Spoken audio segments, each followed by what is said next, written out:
নিয়ে এখান থেকে ফিরে যেতে বাধ্য হয়।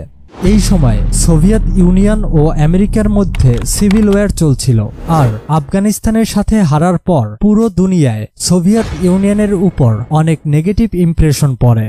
সোভিয়েতরা এখান থেকে চলে যাওয়ার মাত্র 12 বছরের মাথায় 2001 সালে আমেরিকা আফগানিস্তানের উপর হামলা করে। অবাক করার বিষয় হলো, এখানে শুধু আমেরিকাই নয়, বরঞ্চ সমস্ত ন্যাটো কান্ট্রিজ মিলে হামলা করেছিল। একদিকে UK, Canada, Germany, Italy, France, Denmark আর পোল্যান্ড সহ 13টি পাওয়ারফুল দেশ। অপরদিকে আফগানিস্তান একাই।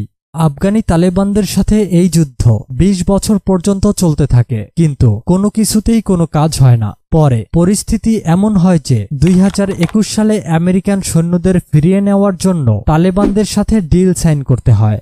এক্সপার্টরা মনে করেন 20 বছর চলতে থাকা এই যুদ্ধে আমেরিকান ফোর্স আফগানিস্তানের কেবলমাত্র 15% দখল করেছিল। আফগানিস্তানের টোটাল এরিয়া ফ্রান্সের থেকে কিছুটা বড়, কিন্তু